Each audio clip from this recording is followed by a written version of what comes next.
So the German Shepherd dog, once noted as one of the best tactical dogs, also the dog that was the choice by many a policeman and also for military purposes, is at this time and age almost completely transferred to a show dog, and also the tactical applications, for example military or police works, have all, if not all, but almost all, have gone to other breeds, like for example the German Rottweiler, but especially Belgian Malinois, and to a lesser degree the Dutch Shepherd breeds. How come? When? Well, in the past this breed was developed as a herding breed, but also had a lot more dog-like character and was a good protection breed. A little bit bigger than Belgian Malinois and also Dutch Shepherd, so it had a lot more man-stopping ability, which is a good thing in case you want a dog that can protect you. But also was crossed into many breeding programs if you wanted to incorporate wolf blood and domesticated dog blood, for example Czechoslovakian wolfhound, but also the wolfhound that we developed in the Netherlands, Salos. Hoi hoi. Oh.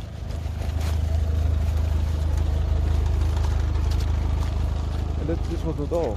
Also the other way around. They crossed in a little bit of wolf blood again into the German Shepherd dog to increase its health and also other factors. So for a dog, which is quite a natural dog, it carries quite a lot of wolf blood. How can its health be now then such a drama?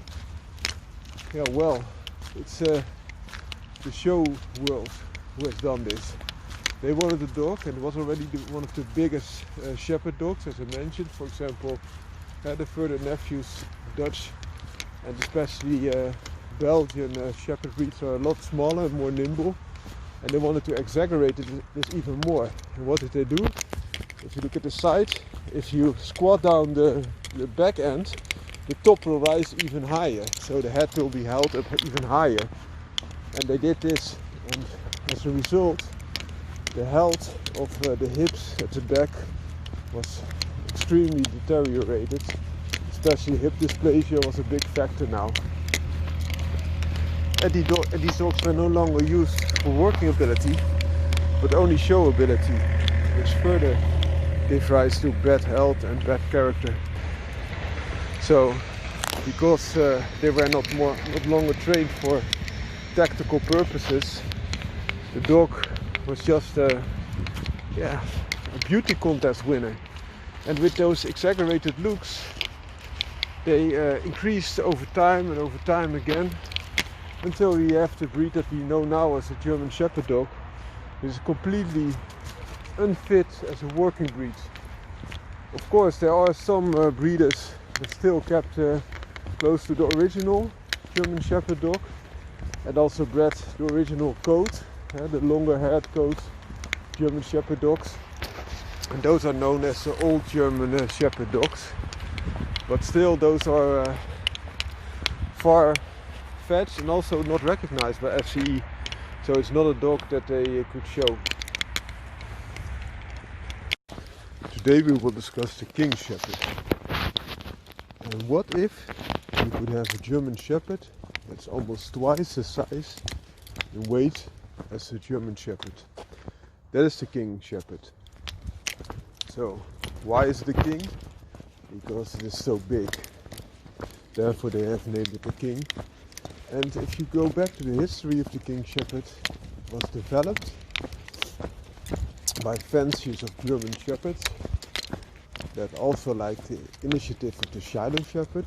The Shiloh Shepherd I will shortly mention so that you understand what it is. The Shiloh Shepherd is a German Shepherd crossed with Alaskan Malamute, and those dogs that result out of those crosses could have different colors, but most were still selected black and tan, or shades thereof.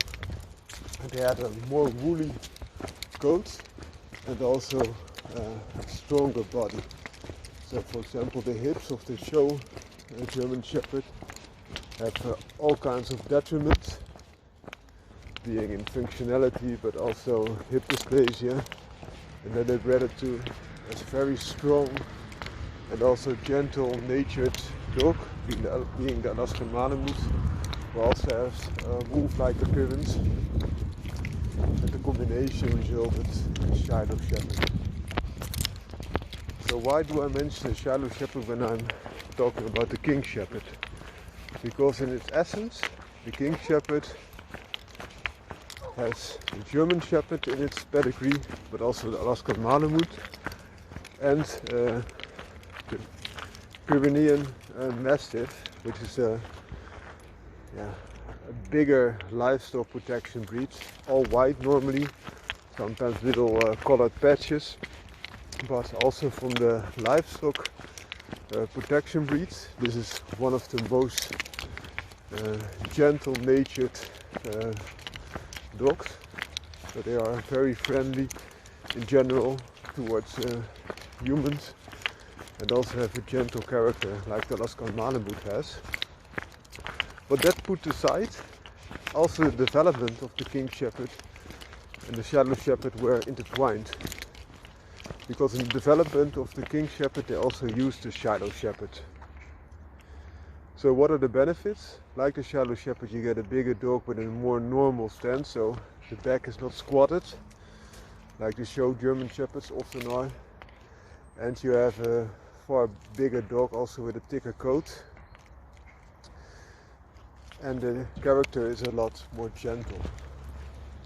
As I mentioned, Alaskan Malamute is a gentle sled dog breed who is famous for a sled dog being very accommodating amongst children, so very gentle with them, and also has tremendous strength, but is now a show breed. And that dog also puts up a lot of additional weight as compared to a pure German Shepherd dog, and also a very thick coat.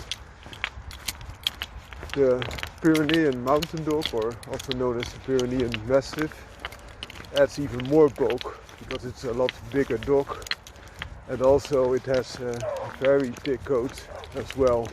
So you can imagine that also by these contributions, the dogs that result out of these crosses are even bigger. I think the Pyrenean mountain dog as such could be a better mix with German Shepherd dog than the Alaskan Malamute. Alaskan Malamute, of course, like a German Shepherd, a little bit more of a wolf type of dog, but Pyrenean mountain dog also has a protection purpose, like many German Shepherds also have. So that could be a point in there. But also, if you were looking for a protection dog, it would be far better off by breeding in a little bit of Anatolian Shepherd, which is also a very big livestock protector and has more Shepherd-like appearance, or breeding in of Sharka. So the thing is also for the health, of course this can help, better hips and better stance, but breeding bigger dogs often is not good with health, and still these breeds are all plagued with hip dysplasia.